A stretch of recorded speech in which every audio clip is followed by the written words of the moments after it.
Welcome to the testing world. In this session, we will understand how we can work on Git. Before moving to the Git, we need to understand why we are going to use Git. Okay, so we are working in a team, and any automation, we are working in a team.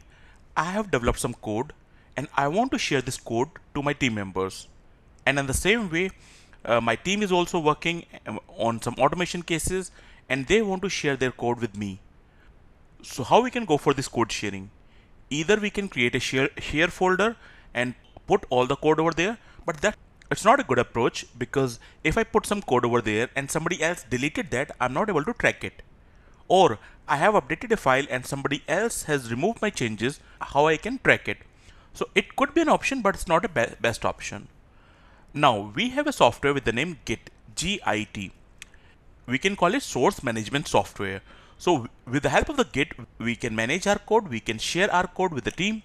So it will be helpful when a team is working on any automation project.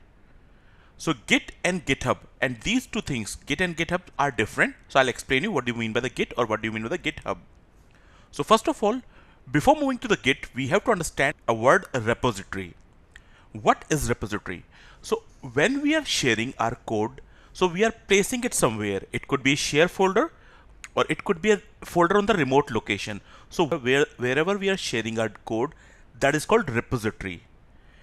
When we are working on the Git, we have to create a local repository which will be on my system, and one remote repository which will be placed remotely. I'll show you what does it mean.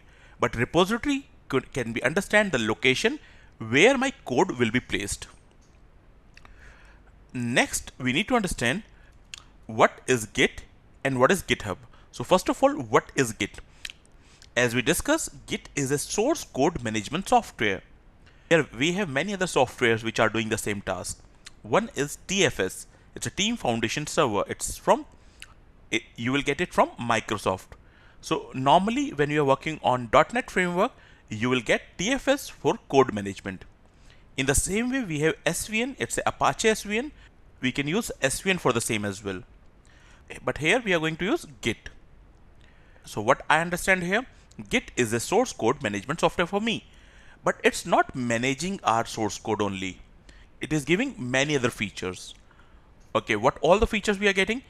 Track changes in the file. Okay, I have created a file and placed into a shared location. And somebody else is coming and change that file. We can track whatever the changes took place and whoever made these changes. It is going to manage our source that we have already covered.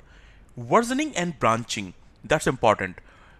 When we are working on an application, so we have seen a lot of versions are coming of the application.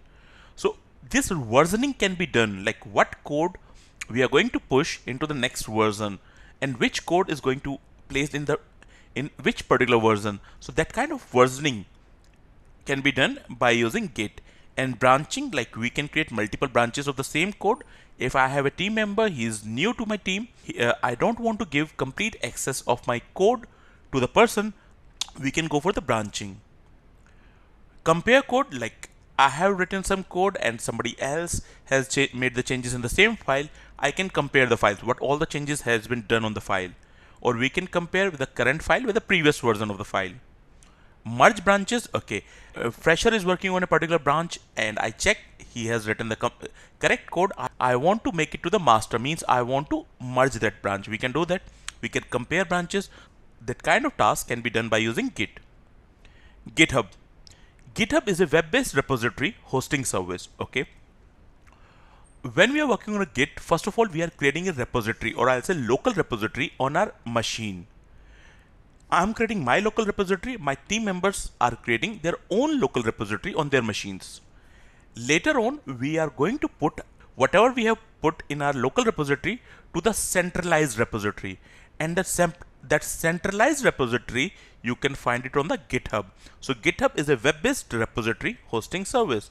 So here we can create centralized repository, or I'll say remote repositories. To understand it more, I'm going to show you one example. So here I'm taking example like I'm working in a team and that's my system,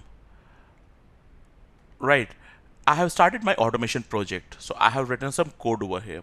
So what we are going to do, first of all, whatever the code whatever the code I'm doing here, I have to store this code into a local repository, and this local repository will exist on my system. So that is a local repository which we are going to create. So I just give the name local repository. So first of all, whenever we start our automation, we are pushing our code into the local repository, and then we have a centralized repository. We can call it remote repository as well.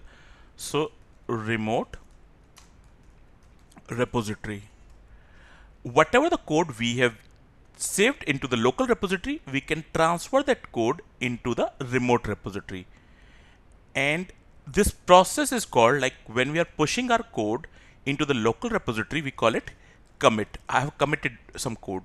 And when we are taking this code to the remote repository, we call it push. I have pushed my code to the remote repository. We need to understand this local repository will exist on your system itself. In the same way, I have another team member who is working my team. So he is working on his system, and he want to use the code which I have placed in shared repository, or I'll say remote repository. So first of all, he will also have a local repository. He will clone my code into the local and then going to use it. So here he is going to do cloning. This process is called cloning. When we are taking code first time, we call it I'm cloning that code. Okay. Now as a team member, I have made some changes in that code, and whatever the changes I have done, I want to put into the remote repository so that my other team members can use it. So what I'll do, first of all, I'll put my code into local repository, and again, when we are putting our code into the local repository, we call it commit. I'm committing my code, and I'm pushing my code to centralized repository, or I'll say remote repository. So I'm here pushing my code. So now team member A has started the code, and B taken that code, or I'll say cloned that code, made changes and push into the remote repository. Now as a team member A, I want to take changes which are done by the team member B. So what I can do, I'm going to take pull. Pull means I'm not taking complete repository. I'm just getting. Pull means changes. And now once we get the changes, I can use it. So that's the overall process. So here Git is going to work on local machines, on the machines on which we are working. So Git is working on this side, and GitHub is a web-based repository hosting service. So here on the GitHub, we can create remote repositories. That's the overall process we are going to do while working on source management. So in this session, we have seen what is Git and what is GitHub. Now I'll show you how we can create account on the GitHub, and then I'll show you how we can start working on Git. That's all we have for this session. Thanks for watching this video.